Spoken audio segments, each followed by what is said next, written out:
कोई भी वैल्यू आता है आपके पास, तो उस वैल्यू को रखने से इक्वेशन जो बैलेंस हो जाए, क्या हो जाए, बैलेंस हो जाए, है ना। इक्वेशन जो है बैलेंस हो जाए। अगर मान लीजिए x plus y is equal to 4 आ रहा है और मैं एट रैंडमली मान ले रहा हूं x का वैल्यू 2 और y का, अब थोड़ा सा एक इक्वेशन बना के देखते हैं, क्योंकि मैथ का मतलब क्या होता है कि जब तक आप इसको पेपर पे करके नहीं देखेंगे तो मैथ नहीं। ठीक है, चलिए ज्योमेट्रिकल डायग्राम। आपको पता है बच्चों की क्लास 9th में आपने इसके बारे में भी पढ़ा था कि पहले ग्राफिकली शो करने के लिए या ज्योमेट्रिकली शो करने के लिए आपको x y का इस तरह का वैल्यू पुट करते जाना है, करते जाते हैं, x का वैल्यू पुट करते जाते हैं और y का वैल्यू निकाल। हेलो माय डियर स्टूडेंट्स, कैसे हैं आप लोग। उम्मीद करता हूं कि आप लोग बहुत अच्छे से होंगे और आपकी पढ़ाई बहुत अच्छे से चल रही होगी। मैं आपका teacher Rituraj Ranjan, guide and motivational speaker, आपका इस platform in the study circle platform पे स्वागत करता हूँ। स्टूडेंट, जैसा कि मैंने आपसे प्रॉमिस किया था कि हर चैप्टर के बाद हम लोग प्रीवियस बोर्ड ईयर क्वेश्चंस करेंगे, है ना। तो पिछला जो पॉलिनोमियल चैप्टर था उसके 2 पार्ट में हमने प्रीवियस बोर्ड ईयर का क्वेश्चंस किया था, है ना। और मैं आपको श्योरिटी देता हूं कि लास्ट मोमेंट पे और हम लोग करेंगे। ये क्यों किया गया था, ताकि आपको पता चल जाए कि आप कितने पानी में हो, और अगर कहीं दिक्कत भी आता है आपको, है ना, तो आपको परेशानी ना हो, आपको लगे कि हाँ ठीक है, I have lots and sufficient time to work on it, है ना। तो इसलिए कुछ क्वेश्चंस नहीं आता, कंसेप्ट नहीं आता, तो अभी आपके पास बहुत समय है उस पर मंथन करने का और प्रैक्टिस करने का। इसलिए क्वेश्चंस का मेरा मोटिव है कि आप अभी से करते जाओ and at last moment we will take such more questions, है ना। ठीक है स्टूडेंट्स, तो आज हम इस नए सेशन में आपका स्वागत करते हैं और चलिए देखते हैं कि आज इस नए सेशन में क्या है। तो सबसे पहला चीज कि इस नए सेशन में हम लोग एक नए चैप्टर के साथ शुरुआत करेंगे। उस चैप्टर का नाम है pair of linear equation in 2 variables, है ना। अभी तक जैसे हम लोग पॉलिनोमियल्स पढ़ रहे थे 1 वेरिएबल, है ना, तो आज हम लोग इस सेशन में स्टार्ट करेंगे pair of linear equation in 2 variables. तो चलिए बिना देर के हुए अपने इस सेशन को स्टार्ट करते हैं और देखते हैं हमें आज क्या क्या सीखने को मिलता है। चलिए देखिए, pair of linear equation in 2 variables, वहां देख रहे होंगे सबसे पहले मैंने क्या लिखा है, 2x इज इक्वल टू 5। ठीक, 2x इज इक्वल टू क्या है, 5 है। और यहां पे देखिए उसके नीचे 2x plus y is equal to 10 and 3x plus y plus 52 या कोई भी नंबर आप ले लो इज इक्वल टू 7। इस तरह का 3 चीज आप देख रहे हैं। तो स्टूडेंट्स एक चीज आप बताओ, मैं यहां पे क्यों लिखा इसको। तो आप बोलोगे कि सर एक चीज पता चल रहा है कि 2x इज इक्वल टू 5, ये क्या है, ये आपका क्या है, x। कितने वेरिएबल है इसमें अगर मैं पूछूं तो आपका जवाब क्या होना चाहिए कि सर 2 इंटू एक्स, एक्स है, सिर्फ एक वेरिएबल है ना। तो इक्वेशन इन 1 वेरिएबल, ये क्या हो गया, इक्वेशन इन, ये हो गया 1 वेरिएबल। इसको आप लिखिएगा 1 वेरिएबल, है ना, 1 वेरिएबल। ये सब पढ़ के आए हैं, बस एक बार रिकॉल में करवा दे रहा हूं ताकि हम लोग पेयर जब पढ़ेंगे इसका तो चीजें अच्छे से समझ में आएंगी, है ना। चलिए, तो ये हो गया 1 वेरिएबल। क्यों हुआ, क्यों, एक्स क्या होता है, इस तरह का x y z m n p जितने भी लेटर्स अगर आप उससे डिनोट करते हो, that depends on you totally, तो उसको हम लोग वेरिएबल के तौर पे कहते हैं, है ना। तो ये क्या हो गया, इक्वेशन, लीनियर इक्वेशन है, इसको लिख लीजिए आप, लीनियर इक्वेशन, लीनियर इक्वेशन, है ना, शॉर्ट में लिख दिया हूं, लीनियर इक्वेशन इन 1 वेरिएबल। ठीक, दूसरा आप बताइएगा, x है और y है, कितने वेरिएबल है, तो कहोगे सर यहाँ पे एक वेरिएबल नहीं, यहाँ पे 2 वेरिएबल है ना। Are you getting my point. चलिए, तो x एक वेरिएबल, दूसरा y वेरिएबल, तो यहां पे ये हो गया लीनियर इक्वेशन इन 2 वेरिएबल। समझ में आ रहा है आपको, कोई दिक्कत। चलिए, अब तीसरे में देखिए 3x प्लस वाई प्लस, नहीं 52 नहीं है, ये 5z है, ये क्या है, 5z, है ना। तो अब बताइए 5z है तो x y एंड z, इसको आप z कर लीजिए, ये z है। ठीक, तो x y z ये 3 वेरिएबल हो गए यहां पे। तो इसको आप क्या लिखेंगे स्टूडेंट, तो आप लिखेंगे इसको बाबू लीनियर इक्वेशन इन 3 वेरिएबल। ठीक, चलिए ये चीज समझ में आया। 1 वेरिएबल, 2 वेरिएबल एंड 3 वेरिएबल, ठीक। X y z and m n p जितने भी लेटर्स हैं, आप क्या चीज को इंडिकेट करते हो उससे, तो आप बोलोगे कि सर वेरिएबल्स को, है ना। और कोई भी नंबर इसमें दिया रहता है तो आप छोटा नंबर हो या बड़ा नंबर हो, एबीसी इस तरह का, तो उसमें मतलब कांस्टेंट हम मानते हैं। आगे देखेंगे, खैर चलिए ये चीज, है ना, ये हो गया। और एक चीज बताइए, यहां पे जैसे 2x plus 3y is equal to 5 एक इक्वेशन दिया हो, क्या है ये, इक्वेशन है, ठीक। दूसरा इक्वेशन है x minus 2y minus 3 is equal to 0, ये आपके पास दूसरा इक्वेशन है। तो एक चीज बताइए, दो अननोन को पता करना होता है तो एटलीस्ट हमको कितना नोन चीज चाहिए, मतलब कितने इक्वेशन चाहिए, तो आप बोलोगे सर 2 इक्वेशन चाहिए। 2 अननोन है, x और y अननोन है, तो क्या एक इक्वेशन से पता चल जाएगा, तो नहीं, तो उसके लिए 2 इक्वेशन। अगर 3 अननोन पता करना होता है तो 3 इक्वेशन। इस तरह से हम लोग समझते हैं चीजों को, है ना। कहां से आया ये चीज, यहीं से आया है, ठीक। चलिए तो अब देखिए, ये 2 इक्वेशन हम लिए, हम एक इक्वेशन का भी बात करते हैं, सिर्फ इसका भी। 2x plus 3y is equal to 5। तो देखिए इसमें से हम x फ्री करना चाहते हैं। I want to find the value of x here. So हम क्या करेंगे, इस इक्वेशन का लेंगे हम पहला, है ना, इसका। तो x फ्री करोगे आप ना, तो 2x इज इक्वल टू ये वाला जो पोर्शन है 3y उठ के उधर चला जाएगा 5 के साथ, तो ये प्लस है तो माइनस में हो जाएगा, तो 5 माइनस 3y हमारे बच्चे जानते हैं, है ना। और देखिए यहाँ पे 2 मल्टीप्लीकेशन है, तो x फ्री करोगे तो 2 क्या आ जाएगा, 2 होल के डिवीजन में आ जाएगा। Getting my point. चलिए अब मैं कह रहा हूं एट रैंडमली आप भी y का वैल्यू चाहो 5, 10, माइनस 0 कुछ भी ले सकते हो, बट मैंने क्या किया कि मैं मान लेता हूं कि पुट मैंने रख लेता हूं y का वैल्यू 1। y का वैल्यू कितना लेता हूं, 1 लेता हूं। चलिए तो जब y का वैल्यू आप 1 रखते हैं तो देखिए x का वैल्यू क्या मिलता है आपको, तो put the value of y is equal to 1 in this equation, then देखिए व्हाट यू विल गेट। तो y यहां रखिए, तो 5 माइनस 3 इंटू वाई, तो 3 इंटू वाई क्या होगा, 3 होगा, तो 5 माइनस 3 क्या होता है, 2 होता है। 2 डिवाइडेड अपॉन 2 बिकम्स 1। तो here you get the value of x is equal to 1। Now comes here, तो x y कोऑर्डिनेट्स कैसे डिनोट करते हैं हम लोग, पहले x का वैल्यू लिखते हैं ना बच्चों, उसके बाद y का वैल्यू लिखते हैं। तो x का वैल्यू क्या है, आया 1 आया, और हमने y का वैल्यू कितना माना था, y माना था कि मान लेते हैं कि अगर y का वैल्यू 1 पुट करके देखते हैं, then what we will get the value of x here. Okay चलिए तो अब देखिए x coordinates, x y coordinate इस तरीके से लिखते हैं, तो 1 एंड 1 दोनों का वैल्यू 1 है। अब मैं कहता हूं यहां पे कि put x is equal to 1 and y is equal to 1 in equation 1। Equation 1 जो है ना, ये देखिए आपके सामने जो इक्वेशन 1 है, इसमें मैं कहता हूं कि वैल्यू जो आया है, आप y को 1 माने थे, x का 1 आया था वैल्यू, तो दोनों वैल्यू को रखिए इस इक्वेशन में, इसमें रखना है आपको। तो आप रख रहे हैं, तो देखिए इक्वेशन मैं लिखा हूं यहां पे, है ना, ये जो इक्वेशन है 2x plus 3y is equal to 5, तो x भी y और x भी 1 और y भी 1 रखना है। तो 2 into 1 plus 3 into 1 is equal to क्या, 5 तो एज इट इज रहेगा ही, तो 2 into 1 becomes 2 plus 3 into becomes 3, तो 2 plus 3 becomes 5 and 5 is equal to 5। Here you are able to see, है ना।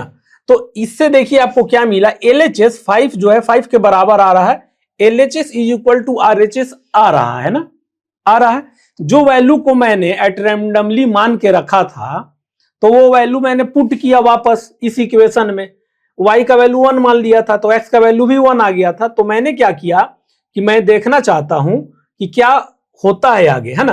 तो x का 1 और y का 1 वैल्यू को मैंने इस इक्वेशन में रख दिया। तो अब देखते हैं क्या होता है। तो देखा मैंने कि यहां पे 5 इज इक्वल टू 5 आ रहा है, यानी कि LHS जो है वैल्यू रखने पे 5 के बराबर आ रहा है। जो RHS का वैल्यू 5 था वो भी LHS का आ रहा है। इससे हम क्या समझ रहे हैं, तो ये चीज है स्टूडेंट, इससे हम ये समझ रहे हैं, so we can say that x is equal to 1, देखते रहिएगा आप, मैं क्या क्या नोटिस करता हूं यहां, x is equal to 1 and y is equal to जो 1 है is the solution of the equation. ये क्या होता है, सॉल्यूशन होता है किसका, इस इक्वेशन का, कौन सा, पहला वाले का। इक्वेशन कैसे कर सकते, तो देखो कोई भी वैल्यू आता है आपके पास, तो उस वैल्यू को रखने से इक्वेशन जो बैलेंस हो जाए, क्या हो जाए, बैलेंस हो जाए, है ना।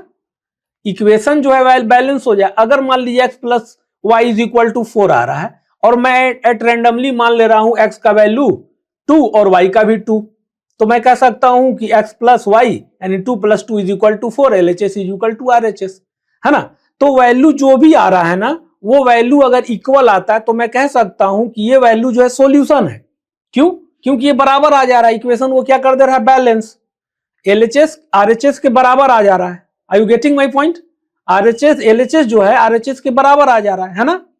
तो ये कह सकता हूं मैं कि ये जो है x is equal to 1, y is equal to 1 क्या होता है, सॉल्यूशन होता है ना। इक्वेशन अगर बैलेंस हो गया तो मैं कहता हूं कि सॉल्यूशन होता है इक्वेशन का। तो इक्वेशन कौन सा लिया था, 2x plus 3y is equal to 5, तो इसका सॉल्यूशन है। अब मैं कहता हूं कि नाउ सब्स्टिट्यूट मतलब होता है कि वैल्यू रखो आप। तो एक जो इक्वेशन है 2x plus 3y is equal to 5, पहले तो मैंने जो माना वो रख दिया, देखा कि LHS RHS के बराबर आ रहा।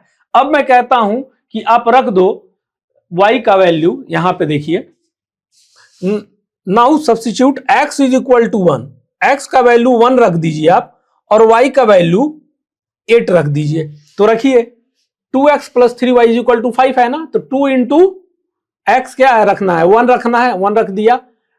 y के जगह पे क्या रखना है, 8 रखना है, रख दिया। तो देखो 2 into 1 becomes 2 plus 3 into becomes 24, 24 होता है ना। तो 2 प्लस 24 क्या हो जाएगा, 26 इज इक्वल टू 5, यानी 26 इज नॉट इक्वल टू 5।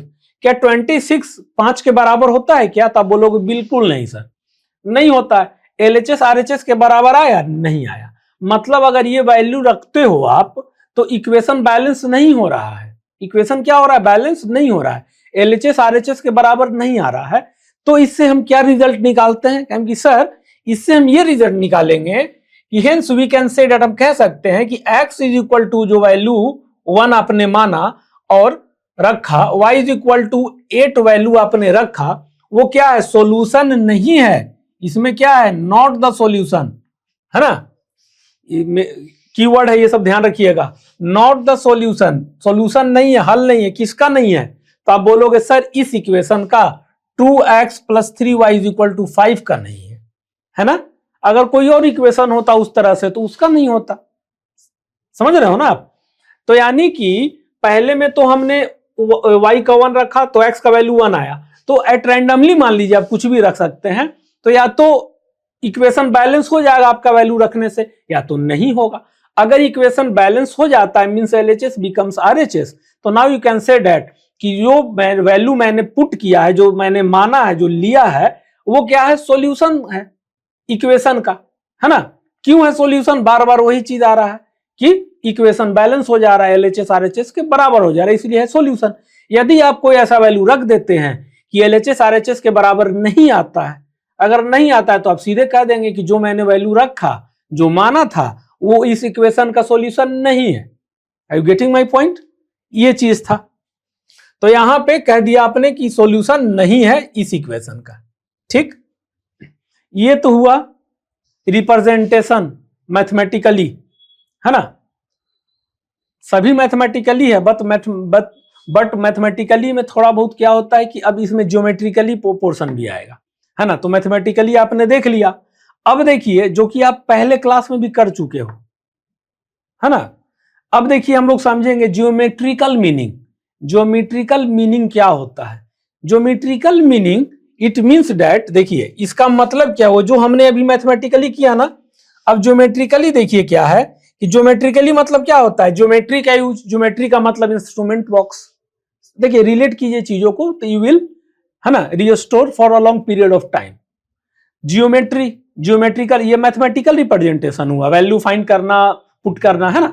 अब ज्योमेट्रिकली मतलब क्या होता होगा, ज्योमेट्री से याद रखिए, ज्योमेट्री मतलब कॉम्पास, है ना, स्केल, प्रोटेक्टर, तो इस तरह का चीज होता है। तो ज्योमेट्रिकली मीनिंग यानी कि ये सब क्यों लेते हो आप, रिप्रेजेंट करते हो ना, कॉम्पास से, स्केल से आप रिप्रेजेंट करते हो चीजों को। तो इससे याद रखिए कि ज्योमेट्रिकली मीनिंग क्या होगा, रिप्रेजेंटेशन होता होगा कुछ ना कुछ लाइन का, लाइन को हम पेपर पे पेन के according to pencil scale compass के हेल्प से जो हम लोग लाइन करेंगे ना, जो हम लोग डायग्राम बनाएंगे चाहे कुछ भी करेंगे, that will called geometrical meaning. तो यहां पे वही चीज है और कुछ है नहीं।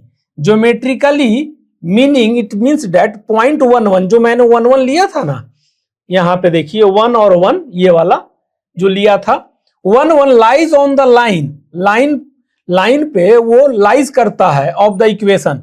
अगर आप क्लास 9th में बाबू पढ़ के आए होगे 2x + 3y = 5 को रिप्रेजेंट करना है पेपर में, है ना, ये चीज तो आप तो पढ़ के आए होगे, है ना।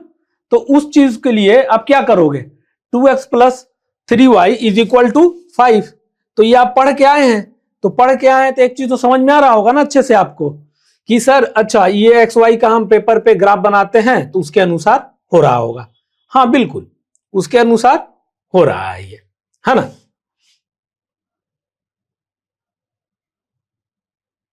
हाँ ठीक है, तो 2x + 3y = 5 इसके अनुसार रिप्रेजेंट करना है।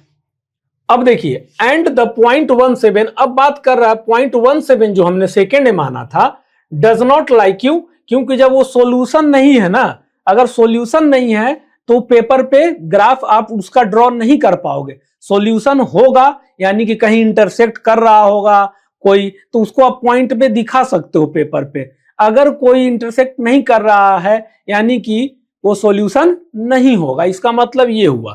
तो 17 जो है ये बैलेंस नहीं हुआ था, है ना, LHS = RHS। तो ये क्या करेगा, ये सॉल्यूशन नहीं देगा। जब सॉल्यूशन नहीं देगा तो इसको हम पेपर पे नहीं ग्राफ बना सकते इसका, है ना। Does not lie on it, so every solution of the equation is a point on the line representing it.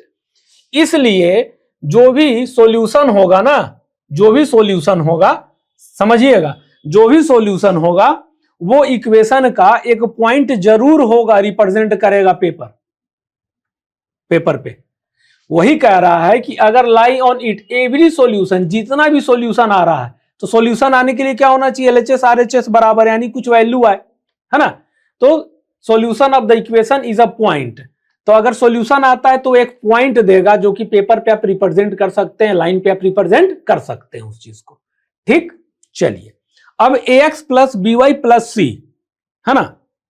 अब एक चीज समझिएगा, ax + by इसमें क्या है, एक्स वाई जो है आपका वेरिएबल है, ए बी सी जो है ना, ए बी सी क्या हो गया आपका, कांस्टेंट टर्म हो गया, है ना। अच्छा उस समय में क्या बोल दिया था, लेटस नहीं। देखिए एक्स वाई जेड का है ना, कुछ लेटस को आप कांस्टेंट भी मान सकते हो, वेरिएबल भी मान सकते हो। तो मोस्टली हम लोग क्या देखते हैं बुक में, x y z m n p को वेरिएबल, है ना, और एबीसी आता है तो कांस्टेंट। ये उस पे बुक पे डिपेंड करता है कौन क्या है। तो इसलिए यहां पे भी अब क्या है, एक्स वाई हम लोग जो देखते आ रहे हैं, एक्स वाई को वेरिएबल कहेंगे और एबीसी कांस्टेंट हो गया। ठीक है, तो एक्स वाई वेरिएबल और a b and c are constant, मतलब इसका वैल्यू फिक्स होगा। अगर वैल्यू बदलेगा तो किसका बदलेगा, एक्स और वाई का। बट एक मोस्ट इंपॉर्टेंट चीज, चाहे ये इक्वेशन हो लीनियर इक्वेशन इन टू वेरिएबल यहां पे, है ना, या इस तरह का इक्वेशन हो, ये भी वही है, ये स्टैंडर्ड फॉर्म में लिखे इसको, ax + by + c। Are you getting my point, standard form या general form of the equation. तो a² + b² ये दोनों साथ में जीरो नहीं होना चाहिए। क्यों, क्योंकि देखो a और b का वैल्यू अगर आप जीरो कर दोगे तो c का कोई वैल्यू ही नहीं रहेगा, जीरो हो जाएगा, वो तो एक्स वाई का टर्म ही खत्म हो जाएगा। तो किसको फाइंड आउट करना होगा, है ना। इसलिए a² + b² साथ में इक्वल नहीं होगा। हाँ ये हो सकता है कि अगर b का वैल्यू मान लो मैं 5 ले लूं और a का फिर मैं 0 ले लूं, इट इज पॉसिबल, है ना, इट इज पॉसिबल। बट साथ में 0 नहीं होना चाहिए, मतलब कि एक ही टाइम पे a भी 0 कह दूं और y भी 0 कह दूं, नहीं, this is not possible, this is not going to happen, है ना। इसलिए आप ये टर्म याद रखिएगा, ये बहुत इंपॉर्टेंट है कि एक साथ a² + b² is not equal to 0, 0 नहीं हो सकता साथ में, अकेले हो सकता है। अगर b का वैल्यू 5 लिए हो तो a 0 हो सकता है, अगर a का वैल्यू -5 लिए हो तो b का वैल्यू 0 हो सकता है। But together this is not going to happen to get the value a² + b² is equal to 0 at a random point. है ना, at a randomly same time. ठीक, तो ठीक है स्टूडेंट्स, तो इसके बारे में हम लोग बहुत अच्छे से देखे, मैथमेटिकली हमने देखा और ज्योमेट्रिकली देखा, है ना। तो चलिए अब थोड़ा सा एक इक्वेशन बना के देखते हैं, क्योंकि मैथ का मतलब क्या होता है कि जब तक आप इसको पेपर पे करके नहीं देखेंगे तो मैथ मैथ नहीं है। ठीक है, चलिए ज्योमेट्रिकल डायग्राम जो होता है इसका पेपर पे ज्योमेट्रिकली देखते हैं, रिप्रेजेंट करते हैं। ठीक है, चलिए स्टूडेंट्स आगे देखते हैं अब ग्राफिकली रिप्रेजेंटेशन। तो इससे हम लोग एक न्यूमेरिकल करेंगे, है ना, उसमें हम लोग इस कंसेप्ट को और अच्छे से समझेंगे। ठीक है, चलिए देखिए क्वेश्चन में कह रहा है so graphically the pair of linear equation. ये जो लीनियर इक्वेशन का पेयर दिया है ना, उसको graphically we'll have to solve. तो आपको पता है बच्चों कि क्लास 9th में आपने इसके बारे में भी पढ़ा था कि पहले ग्राफिकली शो करने के लिए या ज्योमेट्रिकली शो करने के लिए आपको एक्स वाई का इस तरह का वैल्यू पुट करते जाना है, करते जाते हैं, एक्स का वैल्यू पुट करते जाते हैं और वाई का वैल्यू निकालते जाते हैं, और ये दोनों एक्स वाई का जो कोऑर्डिनेट्स आता है उस कोऑर्डिनेट्स को रिप्रेजेंटेशन जो होता है लाइन में रिप्रेजेंट कर देते हैं आप, है ना, पेपर पे। तो देखिए यहां भी वही है, कुछ अलग नहीं है इसमें। तो जैसे कि यहाँ पे x plus 3y is equal to 6 at दूसरा है 2x minus 3y is equal to 12। तो देखिए हमने कहा कि आप एक बार क्या करिए, रैंडमली आप चाहो तो x इज इक्वल टू मैं 0 लिया हूं, आप चाहो तो माइनस निगेटिव वैल्यू 0 या पॉजिटिव वैल्यू कुछ भी आप ले सकते हो। Totally that depends on you to draw a diagram या ग्राफ, है ना, बनाना। ये टोटल अगर जो भी बच्चे यहाँ के हों चाहे बाहर के हों, कहीं के भी बच्चे हों, अगर वो इस तरह के एक डायग्राम ग्राफ बनाएंगे तो वो ऐसा ही आने वाला है ना, वो चेंज नहीं करेगा। चलिए अब देखिए मैंने क्या लिया कि x का वैल्यू मैंने 0 पुट कर दिया। तो देखता हूं कि इक्वेशन 1 में अगर x का वैल्यू मैं 0 करता हूं तो y का वैल्यू मेरा कुछ आएगा, तो x y का मुझे क्या मिल जाएगा, कोऑर्डिनेट्स। दूसरे इक्वेशन के भी साथ वही करेंगे, तो उससे क्या होगा कि एक्स वाई का मेरे पास कोऑर्डिनेट्स आएगा, जिसको ही तो हम शो कर पाएंगे ना पेपर पे या रिप्रेजेंट कर पाएंगे लाइन पे, है ना। जब तक कोऑर्डिनेट्स नहीं होगा तो हाउ वी कैन ड्रॉ, नहीं कर सकते। तो हमें सबसे पहला मेरा प्राइमरी काम क्या है, टू एक्सट्रैक्ट या विड्रॉ कोऑर्डिनेट्स एक्स और y coordinates for both the equation individually, है ना। तो चलिए पहला इक्वेशन हमने लिया है ये 3x plus 3y is equal to 6। तो put x is equal to 0। तो देखिए x का वैल्यू 0, यहाँ पे 0 रखेंगे तो 3 into y is equal to 6, तो 3y इज इक्वल टू 6 होगा, है ना। तो y is equal to 6 upon 3। देखिए यहाँ पे तो y इज इक्वल टू 3 दून 6, तो y इज इक्वल टू 2। तो कोऑर्डिनेट्स क्या मिला आपके पास, तो आप कहोगे सर x का वैल्यू 0 अगर रखा तो y का वैल्यू 2 आया, तो आप कोऑर्डिनेट्स वहां मैंने लिख दिया 0 और 2। तो कोऑर्डिनेट्स में पहले क्या लिखते हैं, x का, उसके बाद y का। तो मैंने क्या लिख दिया, x को मैंने 0 पुट किया। बार बार बोल रहा हूं कि ये आप अलग से ही बना सकते हो, 10 लड़का है या 10 बच्चे हैं, 10 बच्चियां हैं, वो अलग अलग भी बना सकते हैं अपना, ये that totally depends on you. तो x इज इक्वल टू मैंने 0 लिया, क्योंकि देखो 0 लेते हो तो कोई वैल्यू आएगा एक, अगर y 0 आ गया या y 0 ले ले तो x का कोई वैल्यू आ गया, है ना। तो 0 लेने से आसान पड़ता है, इसलिए बार बार 0 लिया जाता है, मैक्सिमम जगह आप देखते होंगे। तो x का वैल्यू 0 लिए तो y 2 आया, तो कोऑर्डिनेट्स लिख दिए, पहले x का फिर y का, तो 0 एंड 2। अब एक और ले लेते हैं, क्योंकि अगर 2 मेरे पास कोऑर्डिनेट्स होगा ना तो आसान होगा बनाने में, 3 होगा तो और आसान होगा। तो चलिए put x is equal to 6। तो अब मैंने x का वैल्यू 6 पुट कर दिया। तो देखिए किसमें, पहला ही इक्वेशन में चल रहा है अभी हमारा, है ना, x इज इक्वल टू 6। तो देखिए x प्लस 3y है, तो x के जगह पे 6 पुट करना, 6 कर दिए, plus 3y is equal to क्या है 6, तो यहां 6। तो अब देखिए 3y जब फ्री करेंगे तो 6 ये वाला है उठ के इधर चला आएगा, तो 6 माइनस 6 क्या हो जाएगा 0, तो y क्या आ गया 0। तो जब y 0 आ गया, कौन सा वैल्यू रखने पे y 0 आ रहा है, तो आप बोलोगे सर x का वैल्यू 6 रखने पे we get the value of y is equal to 0। यही तो कोऑर्डिनेट्स कैसे लिखते हैं, x y के फॉर्म में, है ना।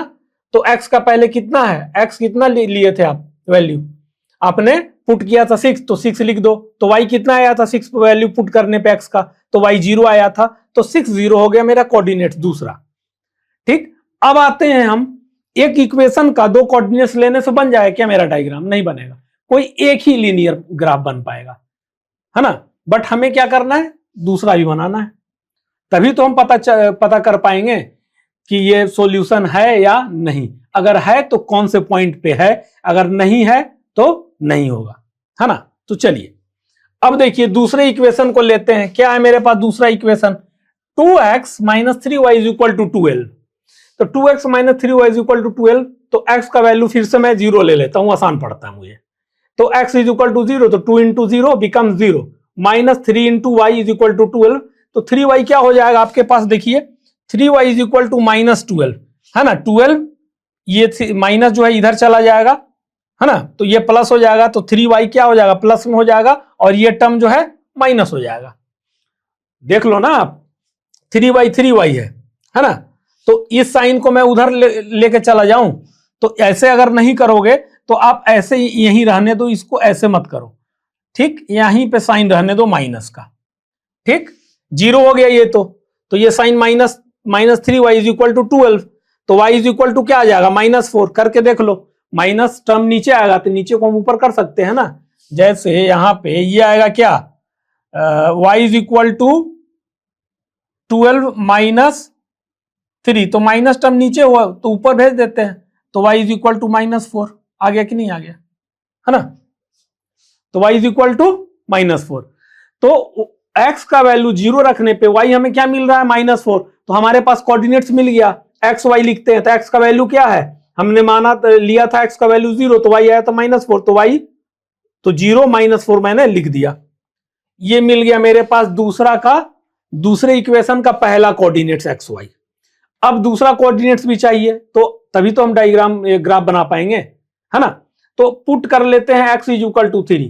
क्या करते हैं, पहले में x का वैल्यू 0 रखा था, अब x का वैल्यू 3 रखता हूं, तो 2 into x minus 3y is equal to 12, तो x के जगह पे 3 रख दो आप, तो 2 into 3 minus 3 into y is equal to 12, तो 3 दून 6 होता है, 3 दूनी 6, तो 6 minus 3y is equal to 12। तो अब देखिए इस 3 माइनस 3y को उधर ले जाओगे तो क्या हो जाएगा? प्लस हो जाएगा, तो 3y, और ये 12 इधर आ जाएगा तो माइनस हो जाएगा, तो 3y is equal to -12 plus 6 होगा, तो बड़ा का साइन आएगा तो -6, तो 3y इज इक्वल टू क्या आ गया आपके पास? -6 आ गया। तो y इज इक्वल टू क्या हो जाएगा? देखिए यहां से y इज इक्वल टू क्या होना चाहिए? माइनस y जब फ्री करोगे तो -6/3, तो 3 दूनी 6, तो -2 आ रहा है कि नहीं आ रहा है? तो y -2, तो कोऑर्डिनेट्स में लिख दो आप। तो कोऑर्डिनेट्स कैसे लिखते हैं? अरेंज वे में, x का फिर y का। तो x कितना वैल्यू आपने पुट किया था इस बार? x का वैल्यू 3 पुट किया था, तो y कितना आया था? -2, तो 3 -2 हमारा दूसरे इक्वेशन का दूसरा कोऑर्डिनेट्स आ गया, ठीक। अब डायग्राम हम बनाते हैं, ग्राफिकली रिप्रेजेंट करना है मुझे। तो देखिए x एक्सिस, ये y एक्सिस, ये x एक्सिस। देखिए तो यहां पे जो कट किया इसको हम क्या बोलते हैं? ओरिजिन, 0 यहीं से लाइन शुरू होती है ना, ओरिजिन से ये 0, इस तरफ माइनस x एक्सिस, इधर प्लस x एक्सिस, ऊपर प्लस y एक्सिस, नीचे माइनस y एक्सिस, ठीक। तो नेमिंग कर लीजिए। तो देखिए नेमिंग भी ध्यान से करना है। मैक्सिमम कोऑर्डिनेट्स में नंबर कितने हैं? देखिए तो पॉजिटिव में तो 0 2 6 0 सबका देखना है, 0 4 3 2, तो मतलब कि मैक्सिमम 6 से ज्यादा कोई मेरे पास वैल्यू नहीं है, 6 से ज्यादा, है ना। तो आप एक अंदाज बना लो कि 6 से ज्यादा नहीं ड्रॉ करना है, मतलब नेमिंग करना है, ठीक है। ऐसे 10 तक कर लिया करो, ठीक रहेगा। अगर 14 रहता तो हमको एटलीस्ट यहां तक 14 करना पड़ता। तो इसलिए आप एक बार देख लोगे ना तो आपको अंदाजा लग जाए कि अच्छा मैक्सिमम कोऑर्डिनेट्स कितना है, 0 2 है, 6 0 है, 0 -4 है, 3 -2 है, यानी प्लस में हमको मैक्सिमम 6 तक जाना है और माइनस में मैक्सिमम हमको 4 तक जाना है। तो इस तरह का डायग्राम आप आसानी से देख के फिर नेमिंग कर सकते हो पेपर पे, है ना। तो इसलिए देखिए मैं 8 तक कर दिया, यहां पे जगह नहीं था तो मैं -4 तक ही रखा, क्योंकि मेरा इससे काम हो जाएगा, -4 से बड़ा, है ना, कोई नंबर नहीं है, तो इसलिए मेरा काम चल जाएगा। अब चलिए नेमिंग कर दिए 1 2 3 4 5 6 7 8, इधर नेमिंग अकॉर्डिंग टू कोऑर्डिनेट्स को देख करके हमने नेमिंग किया है, तो यहां और यहां नेमिंग हो गया। अब बात आती है ग्राफिकली रिप्रेजेंट करने का। तो देखिए पहला कोऑर्डिनेट्स कितना है आपका 0 2, तो देखिए x 0 2 पहला क्या होता है, x का वैल्यू 0 है तो y का 2 है, तो 0 2 कह रहा है ना, 0 0 0 x पे 0 है, तो देखिए x पे 0 हुआ ना है, और y पे कितना कह रहा है, y पे 2, तो y 2 चल रहा है, तो देखिए यहां पे चला है, आई कि नहीं है यहाँ पे 2 के पास, तो कोऑर्डिनेट्स मेरा क्या होगा 0 2 का डायग्राम यहां बना। देखिए बार बार समझिएगा, ये क्या हुआ, x 0 चलना है तो यहीं पे रहेंगे हम, y चलना है 2 तो y बढ़ गया 2 यहां पे, तो यहां पे एक पॉइंट मिल गया हमको। अभी पहले पॉइंट्स देखते हैं, ये आ गया। अब दूसरा आइए, दूसरा कोऑर्डिनेट 6 0 है, यानी कि सर आप करो कि x एक्सिस में 6 जाओ, यहां पे देखिएगा मेरा उंगली और पेन दोनों, बी कंसंट्रेट हियर, ठीक, तो x एक्सिस में 6 जाना है, x एक्सिस ये है 6 गए 6 गए, ये है 6 और ये है 5, 6 गए यहां पे आ गए, तो चलिए यहां पे एक पॉइंट कर दिया मैंने, यही ना, और y जाना है 0, तो y 0 कहां गए, जाना था ना, नहीं गए, इसी पर आए, क्यों, क्योंकि जाएंगे तो नंबर हो जाएगा, लेकिन 0 है तो इसी पर आ जाएंगे ना, तो केवल 6 इसी पर आएगा, y नहीं गए, क्योंकि 0 था इसलिए y नहीं गए, यहीं पर आएगा, ठीक है। अब ये लाइन जो मिला तो आप इसको ज्वाइन कर दो, तो देखिए 2 से 6 तक का मैंने ज्वाइन कर दिया, देख रहे हैं ना आप, यहां ज्वाइन कर दिया, तो ये किसका इक्वेशन आया, ये तो पहले का चल रहा है ना, ये किसका चल रहा है, फर्स्ट का हमने लिया था, इसका लिया था x + 3y, तो ये जो है इक्वेशन ये किसका दे रहा है, इसका, तो आप ये लाइन जो है इसको जब मिलाओगे यहां से यहां तक, ये किसका लीनियर ग्राफ हो गया, तो आप कहोगे सर पहले इक्वेशन का, देखिए पहला का 0 2 लिए थे, इसका भी 6 0 लिए थे, पहला ही का न लिए थे हम, तो x + 3y = 6 इसका डायग्राम है, इसका डायग्राम आपने बना दिया यहां। अब आते हैं दूसरे इक्वेशन का, दूसरे इक्वेशन में कोऑर्डिनेट्स देखिए आपके पास, एक कोऑर्डिनेट्स है 0 -4 और दूसरा कोऑर्डिनेट्स है 3 -2, तो देखिए x देखिए मेरा उंगली देखिएगा और पेन देखिएगा, x चलना है 0, तो चलिए x 0 नहीं बढ़ेंगे हम कहीं, ठीक है। अब हमको y चलना है 4, y चलना है 4, तो y चलना है -4 है, तो y -4 है यानी नीचे चलेंगे हम, चलिए यहां पे आ गए, ठीक है, देख रहे हैं ना, x 0 चलना था तो रह गए, कहीं नहीं चलेंगे क्योंकि 0 है, फिर y -4 चलना है तो हम नीचे की ओर आएंगे ना, क्योंकि -4 तो नीचे है, तो हम 4 यहां पे आ गए, ठीक। अब आ जाइए दूसरे कोऑर्डिनेट्स में, ठीक है, यहां पे हो गया एक काम। अब दूसरा कोऑर्डिनेट्स है x, देखिएगा मेरा उंगली और पेन, x कोऑर्डिनेट्स 3 चलना है, x कोऑर्डिनेट्स हम 3 चल दिए यहां, ठीक है, 3 चल दिए, और x -2 चलना है, तो आप कहोगे सर x तो नीचे है, y -2 चलना है तो y तो नीचे है, तो y -2 यहां पे, तो अब देखिए यहां 3 और -2, x चलना है 3 और y चलना है -2, तो कैसे होगा, तो देखिए मैं आपको बताया था कि आप क्या करें, कोऑर्डिनेट्स बनाने का तरीका क्या होता है, कि जैसे आपको x चलना है 3, x चल दिए 3 यहां, और y चलना है -2, y -2, तो देखिए यहां से आपको 3 चलना है ना, यहां पे गए, देखिए यहां पे, ठीक है ना, इसको पहले मिटा देता हूं मैं, अभी पहले समझ लो आप, उसके बाद उसको लिख लेना खुद भी। तो देखो x चलना है 3, देखो यहाँ 3 तक आगे कि नहीं, 3 तक, देखो यहां से 3, और y चलना -2, तो y -2, तो अब देखिए यहां से यहां चल गए, तो यहां पे कट कर रहा, जब चलोगे ना तो उसमें क्या करते हैं कि हमको देखो x3 चलना था, तो अभी देखो हमको पता नहीं है कहां चलना है, तो मैं एक रैंडमली क्या किया, लाइन 3 तक गया, तो हमको कहां तक जाना, x में 3, तो देखो x में 3 आ गया, लेकिन कह रहा y भी है -2, तो इस तरह से -2 यहां है, तो यहां से यहां चल गए।